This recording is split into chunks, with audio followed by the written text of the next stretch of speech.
Pemirsa Kompas TV yang dimuliakan oleh Allah Subhanahu wa taala, tadi kita sudah menjelaskan bahwa kita berada di alam yang ketiga untuk menjawab pertanyaan di mana saya berada. Kita berada di alam dunia. Kalau kita perhatikan, dunia ini dalam agama kita disifati dengan dua. Terkadang dunia ini disifati dengan ladang akhirat. Bahasa Arabnya mazra'atul akhirah. Namun terkadang dunia juga disifati dengan kesenangan yang menipu, kesenangan yang membuat kita lalai, dan dibahasakan dengan mata'ul ghurur. Bagaimana standar untuk membedakan antara ladang akhirat dengan kesenangan yang menipu ini?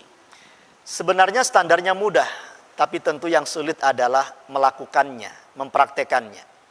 Dikatakan oleh para ulama kita, ma lahu faidah lil akhirah fahuwa mazra'atul akhirah wa ma la faidata fihi lil akhirah fahuwa mata'ul ghurur. Sesuatu yang bermanfaat untuk akhiratmu, maka itulah ladang akhiratmu. Tapi sesuatu yang tidak bermanfaat untuk akhiratmu, bahkan menimbulkan mudarat, menimbulkan dampak negatif untuk kehidupan akhiratmu, maka itulah kesenangan yang menipu. Isi dunia ini, kalau kita belajar ekonomi dulu, kebutuhan primer ada sandang, pangan, papan. Sekarang rupanya berkembang ini. Ada sandang, pangan, papan, ces-cesan, paketan. Nah, isinya dunia dulu katanya cuma harta tahta wanita. Sekarang ada harta tahta wanita kuota. Maka berkembang. Isinya dunia, kebutuhan manusia. Kita ambil contoh tadi paketan dan kuota. HP kita itu. Ini kan isinya dunia, termasuk bagian yang kita manfaatkan di dunia ini. Maka sisi pemanfaatannya, kira-kira HP kita ini bermanfaat untuk akhirat kita atau justru menimbulkan mudarat, sesuatu yang tidak baik bagi kehidupan akhirat kita. Itulah standar paling mudah. Kita menggunakan HP kita untuk berdakwah. Ustaz, dakwah itu apa? Jangan muluk-muluk membahas dakwah. Materi atau konten dakwah itu sebenarnya kan sesuatu yang benar dan bermanfaat. Cukup dua unsur ini saja. Kita menerima pesan apapun, kita memutuskan untuk share atau don't share, kita bagi atau tidak kita bagi kepada orang lain, pakai dua ukuran ini. Verifikasi yang pertama, apakah informasi ini benar? Dan yang kedua, apakah informasi atau berita ini bermanfaat? Ini sebagai contoh saja. Kalau ternyata kontennya adalah benar dan bermanfaat secara universal, maka itulah dakwah. Tapi kalau kita melalui HP kita tidak memenuhi salah satu dari dua tadi, maka nanti jadinya bukan ladang akhirat HP kita, tapi kesenangan yang menipu, kesenangan yang membuat kita lalai.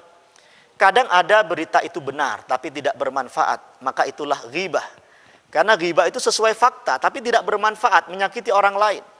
Atau sebaliknya, misalnya berita itu bermanfaat tapi tidak benar, maka itulah yang dinamakan fitnah.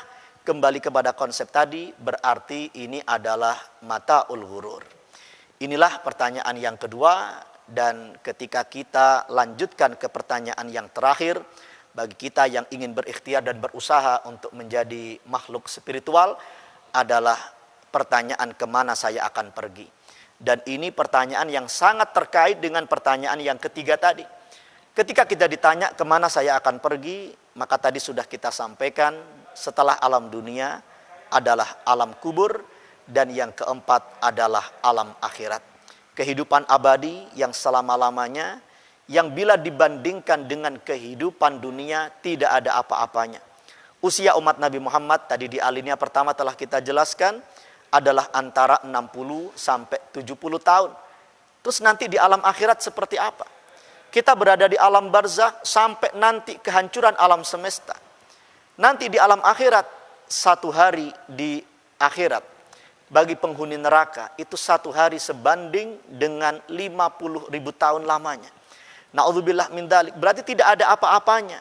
Darul amal dunia ini dibandingkan durasi dengan durasi waktu di alam akhirat nanti.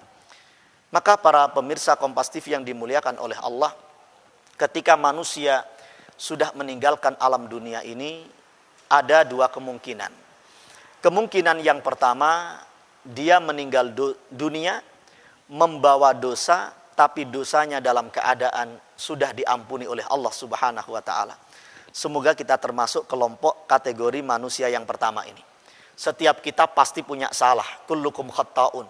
Tapi semoga kita diberi kesempatan untuk bertaubat, menyesal, beristighfar sehingga kita meninggal dunia meskipun membawa dosa, tapi dosa kita dalam keadaan sudah diampuni oleh Allah Subhanahu wa taala.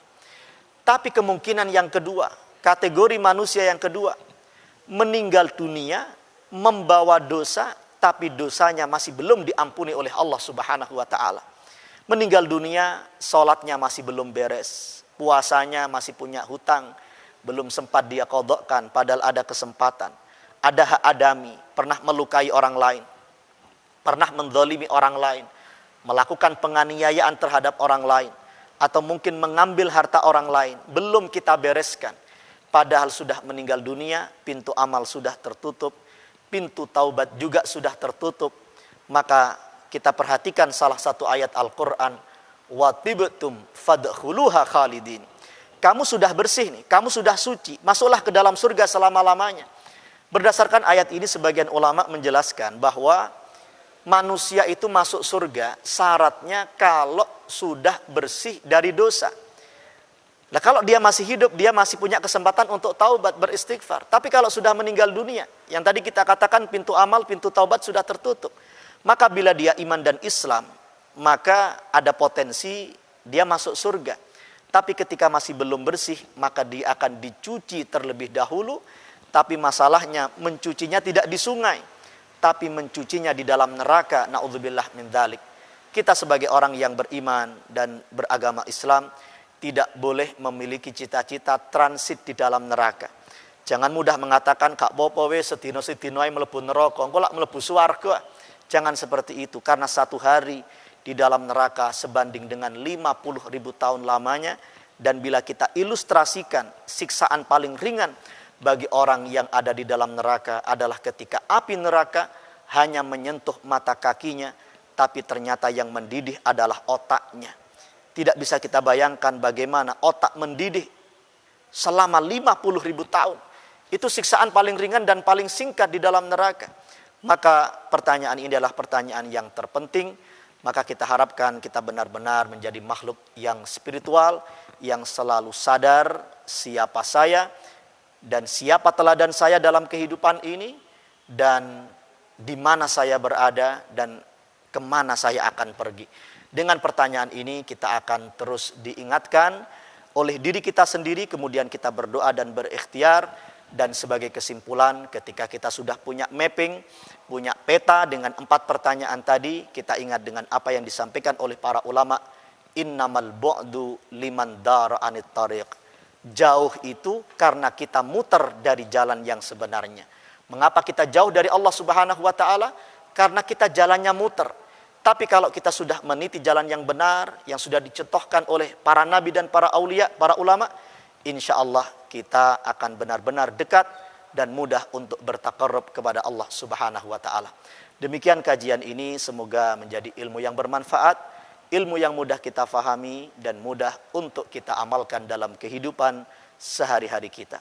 Wallahul muwaffiq ila aqwamit thariq. Wassalamualaikum warahmatullahi wabarakatuh.